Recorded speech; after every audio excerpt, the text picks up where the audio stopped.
기쁘고 기쁜 주일 성수 우리가 예배하면서 말씀으로 은혜 받을 때 눈과 귀가 열리는 역사가 있기를 주님의 이름으로 축복합니다.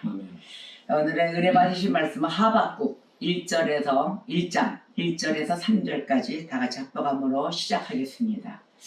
여호와여, 내가 부르짖어도 주께서 듣지 아니하시니 어느 때까지리이까? 내가 강포로 말미암아 외쳐도 주께서 구원하지 아니하시나이다. 어찌하여 내게 죄악을 보게 하시며 패악을 눈으로 보게 하시나이까? 겁탈과 강포가 내 앞에 있고 변론과 분쟁이 일어났나이다. 이러므로 율법이 해이하고 정의가 전혀 시행되지 못하오니 이는 악인이 의인을 에워쌌으므로 정의가 굳게 행하여 지민이이다. 아멘. 참 오늘 말씀을 하박국 1, 2장 말씀으로 은혜를 받으실 것입니다. 하나님의 역사 가운데 우리가 바로 서야 될 것은 나의 양심이 아닌가 합니다. 각자 개개인들이 갖고 있는 그 양심 하나님이 만들어 주셨습니다. 근데 그 양심을 속이는 자가 있든지 아니면 양심을 바르게 사용하는 자도 있습니다. 내 양심의 소리는 내가 먼저 듣습니다. 그리고 하나님은 알고 계십니다. 이러한 것을 우리가 보았을 때 개개인이 바로 서야 된다는 것은 더더욱이 자명한 것이죠. 우리 그리스도인들 교회를 다닌다 하면서 우리가 이제 예수를 믿고 따르는 자들 그리스도인이라고 그러잖아요. 근데 아무나 그리스도인이 되는 것이 아닙니다. 오늘은 내 양심을 한번 두들겨보는 시간으로서 과연 내가 진정한 그리스도인인가 한번 우리가 깊이 고심을 하며 생각해 보아야 될 것입니다. 자, 보십시오. 우리는 예배할 때 신앙 고백합니다. 근데 신앙 고백을 하고 예수 그리스도의 이름을 언급합니다. 그리고 우리가 지켜야 될 율법, 십계명 이런 것도 다 자랑을 해요. 그런데 오히려 율법을 더 범하지는 않으십니까? 그리고 하나님을 더더욱이 나는 예수 그리스도의 자녀야 하면서 십자가를 그려가며 하나님을 다 믿는다 하면서 혹시 내가 하는 행동에 있어서 하나님을 더 육되게 하고 있지가 않은가? 이거 한번 우리가 되짚어 봐야 될 것입니다. 또 하나는 살아가는 삶이 여전히 죄를 사랑하면서 살고 있어요. 죄 가운데 있어요. 그리고 그 핑계를 죄가 있는데도 자기가 죄를 지은 줄 알면서 무엇으로 그 죄를 커버하느냐, 어떤 뚜껑으로 덮느냐, 신앙 고백으로 죄를 덮습니다. 싹 가리기로. 나는 신앙 고백하는 자야. 그러니 나는 죄가 없어. 아니면 죄가 합당해. 이런 식으로 나오는 삶을 살고 있지 않은지. 이런 가운데 살고 있다면 하나님의 이름, 예수 그리스도를 빙자하고 또 하나 신앙 고백을 죄의 커버용으로 사용을 하고 이런 자들이 신앙생활을 하는 것은 이런 사람을 부르는 세 글자가 있습니다. 위선자입니다. 이런 자들은 위선자들이에요. 가짜예요. 그래서 거듭난 양심이라고 하잖아요. 이런 행동들 할 때는 물론 세상적인 양심이죠. 아직 양심이 거듭나지 않았어요. 그 육신의 양심을 그냥 갖고 있는 것이죠. 그래서 우리가 은혜 받은 자는 양심이 거듭납니다. 그러면 믿는 자의 양심, 거듭난 양심, 그 양심은 어떻게 살아갈까요? 예수 그리스도의 보혈로서 죄가 제거되기를 바랍니다. 그리고 죄가 제거되기를 바라면서 매일매일 죄 가운데 가지 않습니다. 그 가운데 삶을 살아가기를 싫어해요. 근데 거듭나지 않고 이미 세상 사람이 된 그 모습 가운데 있는 사람, 교회는 나오지만 그러한 사람들은 죄를 제거하기보다는 이 양심의 소리를 오히려 또 꾹꾹 눌러놓습니다. 잠잠해. 너 이런 거 양심 고백하지 마. 그래가지고 잠잠하게 꾹꾹 눌러놓고 조용히 있기를 원합니다. 이게 세상 사람들의 모습이에요. 양심에 찔림받은 사람 좀 많아야 되지 않겠습니까? 요즘은 너무도 양심이 시커매요. 그래서 이 세상, 이 시대, 현재, 삶 모두가 악해진 시대가 되었다는 것입니다. 자, 거듭난 양심. 이 양심은 종교적 의무로 자기 죄를 드러냅니다. 내 죄가 이렇습니다 하고 고백을 해요. 즉 은혜 받았어요. 은혜 받았으니까 고백하는 거예요. 은혜로 받아서 그걸로 인하여 이 새로워진 양심, 모든 거짓 행위를 미워한다 그랬거든요. 시 119편 104절에 그렇게 얘기해요. 모든 거짓 행위를 미워한다. 그리고 겸손해집니다. 교만해서 푹 낮아지는 모습으로 가죠. 우리 신약에 나오는 사도 바울 볼까요? 사도 바울의 고백을 보겠습니다. 사도 바울은 때를 얻든지 못 얻든지 담대하게 그리고 열심히 주 예수를 전하자. 그리고 발 닦고 다녔습니다. 있는 힘을 다 써서 자기의 사명을 감당했습니다. 이 사람이 그 전의 모습은 어땠나요? 로마 시대의 고관이에요. 그리고 배운 자예요. 그리고 예수를 학대한 자예요. 예수를 핍박하고 예수 믿는 자들을 가서 학대하고 모든 고통을 준 사람이에요. 근데 이 사람이 은혜를 받고 매우 겸손해지고 자신은 아무것도 아니다. 아무런 자격도 없다는 의식으로 자기 사명 감당을 하고 온 자입니다. 고린도전서 15장 9절을 보면은 나는 사도 중에 가장 작은 자라.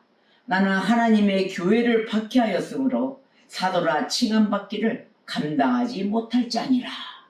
이렇게 고백을 합니다. 그리고 나는 죄인 중에 내가 괴순이라 하고 고백하고 다녔습니다. 자, 자기 자신이 어디가 있습니까? 이미 납작 엎드려져 있어요. 주님 앞에와 발 앞에 엎드려 코박고 땅에 있습니다. 바로 이러한 자세로 다녔어요. 깨우친 자이죠. 은혜를 가득 받은 정말 복 중에 복 받은 자라고 저는 이야기합니다.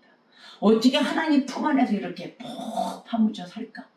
자, 지난주에 설교했죠? 주의 날개 아래 찾는 자, 가장 가치 있는 삶을 사는 자다 그랬어요. 가장 가치 있는 삶을 살고 있는 사도 바울입니다. 또 한 시대를 그렇게 살면서 주의 복음을 전하고 다녔죠.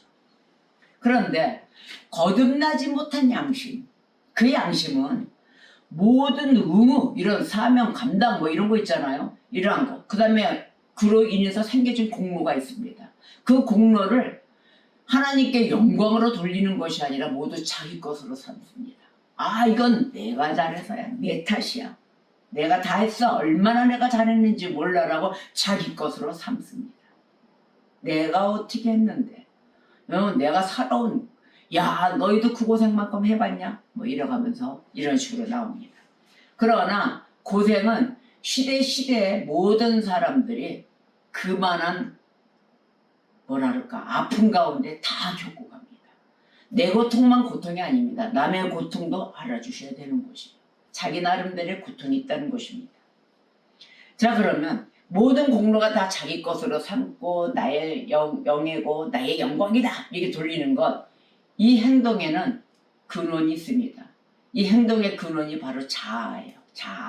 자아의식 그러잖아요. 이런 자는 자신을 부정하는 자리에도 이르지 못합니다. 자기 자신을 부정하지 못해요. 그러면 결코 어떻게 돼요? 영적으로 가난한 자는 복이 있다 했는데 이 자는 영적으로 가난하지 못한 사람입니다. 그래서 가난하지 못하고 다른 존재를 위해서 결국은 살 수가 없는 거죠. 즉 누구를? 그리스도를 위해서 모든 의무를 행하지 않는 자라는 겁니다. 자, 그러면 양심이 이렇게 거듭나지 못한 자와 양심이 은혜로워진 자, 거듭나지 못한 자는 이런 모습으로 가고 있지만 양심이 은혜로워진 자는 먼저 나타나는 모습이 있습니다. 순종하는 것입니다. 그 사람은 순종하는 자리에 가서 벌써 앉아 있어요. 그걸로 막 가요. 나 순종해. 하나님 말씀 떨어지면 즉각 순종해요. 뭐 토달고 왜 그래요? 그래서 어째서 육하원칙에 이유를 대봐? 이러지 않습니다. 그냥 아멘으로 화답을 합니다. 순종의 자리로 향하는 것이죠. 그래서 이 변화받은 양심은 모든 면에서 그전에는 부족했어요. 하나님 말씀도 안 듣고 말도 안 듣고 뭐 제일 속색했던 뭐 탕자일 수도 있어요. 그런데 한 번 은혜 받은 자는 계속 발전적으로 진보합니다. 어떻게 하면 하나님을 더 믿어볼까? 어떻게 하면 하나님의 약속을 잡고 내 믿음이 좀 성숙되게 발전돼 볼까? 이러한 것으로 진보된 발걸음을 한다는 것입니다. 자, 그러면 양심 고백이 생겨요. 이 거듭난 사람이 뭐라고 양심 고백을 하고 다니냐면요. 참 선하신 하나님, 아니면 무한한 사랑을 나한테 주신 하나님, 탁월하신 하나님, 내가 할 수 있는 것이 무엇인가? 오직 하나님께서 해주셔야 되는데 하나님 은혜 주세요. 또 그 거룩한 하나님 앞에 나는 거룩할 수 있는가? 그 자기 자신을 점검합니다. 이 소리가 어디서 나올까요? 내 양심에서 나오는 거예요. 나도 모르게 은혜 받아서 그전에 하지 않았던 소리가 거룩한 마음으로 되기를 바라면서 그 거룩하신 하나님 앞에 감히 고개를 못 드는 그러한 자세로 간다는 것입니다. 내가 어떻게 하면 하나님께 영광을 돌릴까? 내가 어떻게 하면 하나님 욕을 안 먹힐까? 내가 예수의 이름을 걸고 나왔는데 기영이면 예수의 멋진 그런 자식이 되어야지. 자식 그러니까 욕과 쓰죠. 자녀가 되어야지. 뭐 이런 마음으로 간다는 거예요. 자, 그러면 저와 여러분의 양심 어떻게 돼 있습니까? 은혜 받아서 거듭나셨습니까? 아멘이면은 범사의 모든 주의 법도들 있잖아요. 그것과 바르게 여긴다는 거예요. 모든 법도들을 바르게 여기면서 긍정의 마인드 생기면서 모든 계명을 주의하게 된다는 거예요. 그래서 이러한 고백이 나옵니다. 볼까요? 시편 119편 6절과 128절입니다. 자, 시 119편 6절에 내가 주의 모든 계명에 주의할 때에는 부끄럽지 아니하리이다. 이런 고백을 해요. 또 하나는 128절 그러므로 내가 범사의 모든 주의 법도들을 바르게 여기고 모든 거짓 행위를 미워하나이다. 바로 이런 말씀을 고백하여 가면서 내가 행한다는 것입니다. 이게 바로 양심의 은혜 받은 자의 신앙 고백이에요. 그러면서 우리가 살 때 이게 신앙 고백하고 살면 참 행복해요. 그리고 뭐 문제없이 부드러운 나날들을 살아가죠. 거친 세상보다는 그래도 부드럽고 곱고 솜털 같고 이런 게 좋지 않습니까? 그렇게 살기 위해서 이 거친 세상을 헤쳐나가는데, 그런데 살다 보면 악인들이 처벌받지 않고 있는 모습 많이 봅니다. 자, 그러면 아버지, 우리가 질문할 수 있잖아요. 아버지, 왜 저 악인들을 왜 처벌받고 있지 않습니까? 좀 어떻게 좀 치워주세요. 너무 힘들어 죽겠어요. 이렇게 고백할 때 많아요.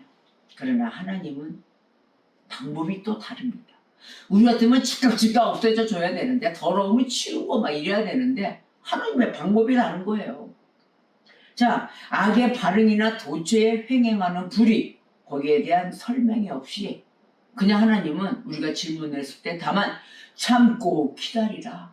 그리고 너희는 믿음으로 말미암은 삶을 경주하라. 그렇게 요구하세요. 어디에 있냐면 하박국 2장입니다. 오늘은 하박국 1장과 2장의 말씀으로 은혜 받으실 겁니다. 하박국 2장 3절 4절 말씀 보세요. 이 묵시는 정한 때가 있나니 그 종말이 속히 이르겠고 결코 거짓되지 아니하리라. 비록 더딜지라도 기다리라. 지체되지 않고 반드시 응하리라. 보라, 그의 마음은 교만하며 그 속에서 정직하지 못하나 의인은 그의 믿음으로 말미암아 살리라. 아멘. 자, 우리가 막 너무 힘들어요. 이 악인이 너무 많아서 아버지 정의와 공의로 판단해 주십시오. 나에게도 죄가 있다면 나도 죄 받고 그리고 벌 받고 그리고 빨리 거듭나서 살아야 될 거 아닙니까? 라고 얘기했을 때 하나님은 또 그 죄인에게 대한 악인과 의인에 대한 계획이 있으신 것입니다. 그러나 다 알고 계세요. 의인은 너희들은 의인이냐? 의인이면 믿음으로 말미암아 살아가고 있고 나머지 악인들은 내가 걔네들 마음이 교만하다는 것도 알고 있다. 그 속에 정직하지 못함도 알고 있다 하시는 거예요. 그러니까 하박국 선지자가 하나님께 계속 질문을 했어요. 계속하지만 하나님의 답변은 어떻게 됐어요? 직접적이지 않았습니다. 어떻게 알고 계시냐? 자, 교만한 자를 5절 이하 8절까지 말씀을 하세요. 5절만 보겠어요.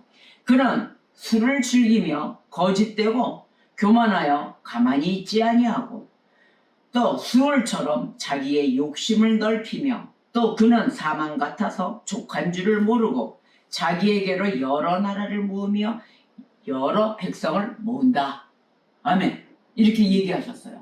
8절까지 말씀 다 볼까요? 기왕이면 자 6절 그 무리가 다 속담으로 그를 평론하며 조롱하는 시로 그를 풍자하지 않겠느냐. 곧 이르기를 화 있을진저 자기 소유 아닌 것을 모으는 자여 언제까지 이르겠느냐. 볼모 잡은 것으로 무겁게 짐진 자여.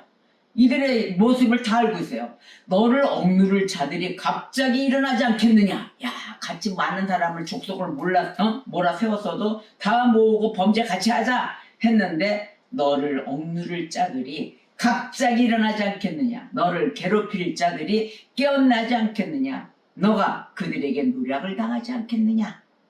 너가 여러 나라를 노력하였으므로 그 모든 민족의 남은 자가 너를 노력하리니 이는 너가 사람의 피를 흘렸으며 또 땅과 성읍과 그 안에 모든 주민에게 강포를 행하였음이니라. 아멘. 자, 이 악한 자의 행위를 하나님은 세세히 섬세히 꼼꼼하게 다 알고 계십니다. 하나도 안 놓치셨어요. 자, 그러면 우리가 급히 서둘러서 아버지 좀 치워주세요 한다 해도 하나님은 다 알고 계시기에 어떻게 하실까요? 하나님의 계획이 있으신 거예요. 하나님의 방법이 있으시는 거예요. 이 악인들을 처리할 순서와 그 모든 것은 다 짜놓으셨다는 것입니다. 우리는 애탑니다. 그러나 애탄다고 해서 또 이런 것을 조심하셔야 돼요. 아유, 어차피 하나님이 하실 것이니까 우리가 마각대봐야 뭐해? 이거 아닙니다. 우리는 그 자리를 굳건하게 지키면서 하나님께 외쳐야 돼요. 우리의 강구함을 보여드려야 돼요. 왜? 유다를 바르게 세우기였거든요. 하나님은 이 유다 백성을 바르게 세우기 위해서 칼다의 사람과 바벨론의 사람을 사용하시는 것입니다. 이 악하고 모든 죄를 지으는 자를 다 사용하세요. 왜? 유다 때문에. 유다야, 너 정신 차려라. 그래서 이런 자들을 사용하셔서 이들의 죄를, 이들이 유다 백성을 못살게 굴고 악한 짓을 하고 그런다고 해서 하나님이 뭐 유다가 잘못돼서 유다만 매질하는 거 아니에요. 유다를 위한 매질에 이 악한 자들을 사용하신다는 것이에요. 그래서 이들은 어차피 처벌과 멸망의 길로 갑니다. 유다는 어떻게 돼요? 다시 사용하십니다. 바르게 세워서 가르쳐서 매질을 해서라도. 바로 이러한 역사 가운데 우리는 있기 때문에 지금도 정의와 공의를 움직이시는 그 하나님 아래 우리 역시도 이 양심이 거듭난 양식으로 인하여 은혜 받은 양식으로 인하여 살아가고 이 땅을 지켜야 된다는 것이에요. 그래서 여러분들의 저와 여러분 은혜 받은 자라고 아까 아멘으로 화답하셨죠? 할 일이 그렇게 많습니다.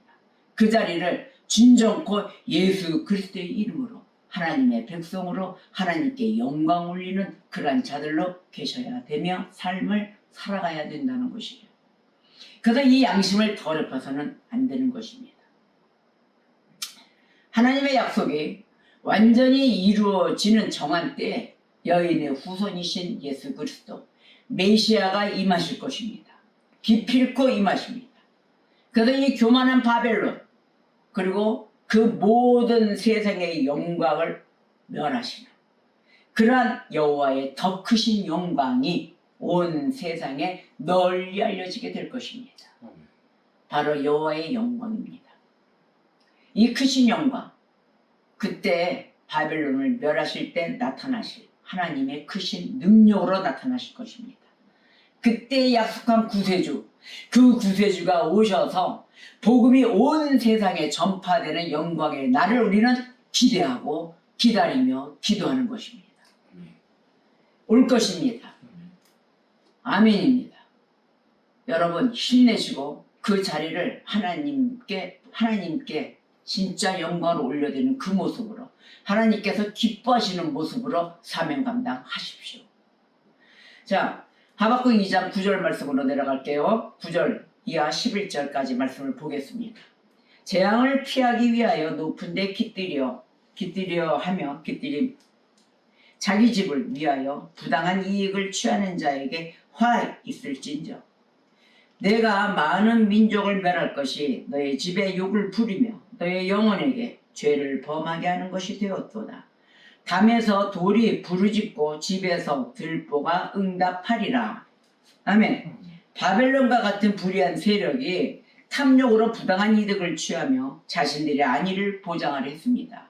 그렇지만 결국 어떻게 됐어요? 그 악행이 자신들의 멸망을 초래할 것이다 라고 경고하는 것입니다. 너희들이 아무리 부당한 이득을 취해도 그 욕심으로 그래도 너희들은 멸망을 초래하는 길이다 하고 경고해요. 자, 하나님의 역사 방식, 인간의 방식과 다르다고 그랬죠. 유다의 죄, 바로 이것이에요. 누구를 심판하느냐면 이미 갈대아나 바벨론은 이미 심판받았어요. 악인으로. 그런데 유다가 지은 죄가 워낙에 많아서 이 죄를 심판하기 위해서 하나님께서는 더 악한 바벨론을 사용하신 거거든요.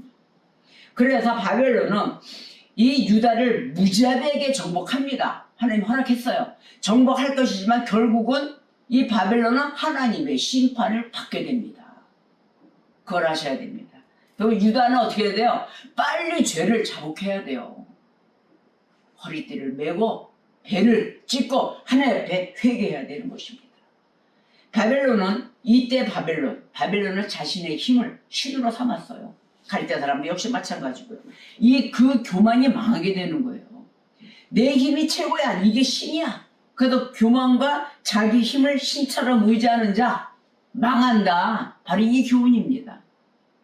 이 말씀에서 주는 교훈, 별표 교만과 자기 힘을 신처럼 의지하는 자는 망한다. 바로 이것입니다.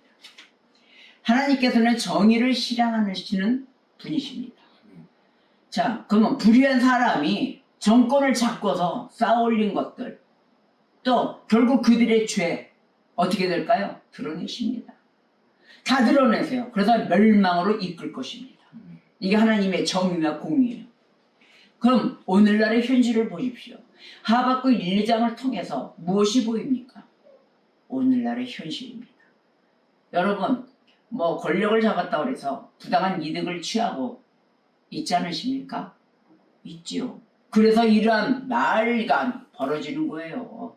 결국은 부당한 방법으로 이득을 취하고 정의를 무시하고 오직 개인적인 욕심 이렇게 살아가는 자들 다 새겨들어야 될 것입니다. 결국 어떻게 된다?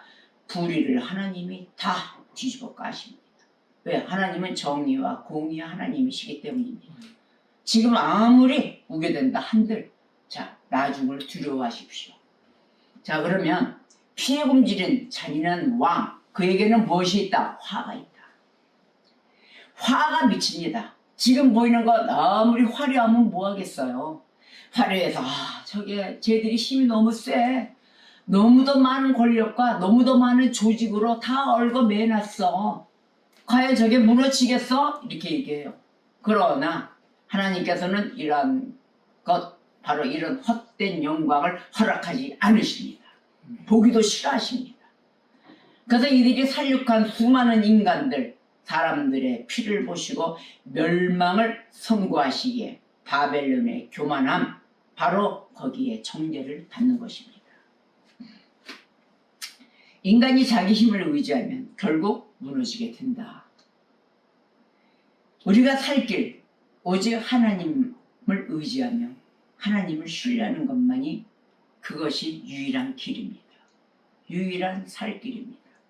근데 지금 여러분 가진 것이 너무도 힘이 세고 좋으니까 좋죠? 순간 좋으시겠죠. 그러나 우상 숭배와 하나님이 제일 싫어하시는 것, 교만함과 자만에 빠져서 나의 모든 내 힘이 최고야를 믿는 자, 오늘도 빗놓겨 이야기하십니다. 너희들 죄를 멸망으로 이끌 것이다. 내 양심의 소리가 얼마큼 바르게 나가고 있는가 보십시오. 내 양심은 무엇을 향하고 가고 있습니까? 하박국 2장 19절에 나무에서 깨라 하며 말하지 못하는 들에게 일어나라 하는 자에게 화 있을진저 그것이 교훈을 베풀겠느냐 보라 이는 금과 은으로 입힌 것인즉 그 속에는 생기가 도무지 없느니라. 아멘. 세상에는 죄를 제거하기보다는 양심의 소리를 잠잠케 한다고 그랬잖아요. 너희들 조심히 하라. 야, 이야기하지 마. 양심 고백하지 마. 이런다고 그랬잖아요. 양심의 찔림을 받는 사람들이 많이 일어나야 됩니다. 푹푹 매일 찔러야 돼요. 이 악해진 시대가 이제는 선한 시대로 바뀌어져야 될 것입니다. 하박국 2장 20절에 오직 여호와는 그 성전에 계시니 온 땅은 그 앞에서 잠잠할지니라 하시니라. 아멘. 이 나라를 기필코 구원하여 주실 줄 믿습니다. 네, 하나님, 우리의 간구하는 소리를 귀 기울여 주시옵소서. 아버지 도와주세요. 능력의 하나님, 기필코 이 전쟁의 날에서, 전쟁하는 나라도 쉬지 않고 있죠. 그 날에서 분명코 머리를 가려 주실 것입니다. 악인의 소원을 허락하지 마시고 이들의 악한 꾀 이루지 못하게 하여 주시는 우리 하나님, 그 하나님께 오늘도 기도하셔야 될 것입니다. 시 140편 8절에 여호와여 악인의 소원을 허락하지 마시며 그의 악한 꾀를 이루지 못하게 하소서. 그들이 스스로 높일까 하나이다. 샬라. 아멘. 오늘도 우리가 양심의 소리를 바르게 내는 자들이 되어 여호와 하나님께 머리 숙여 마음 깊이 진정한 기도를 올리시기를 주님의 이름으로 축복합니다. 기도하시겠습니다.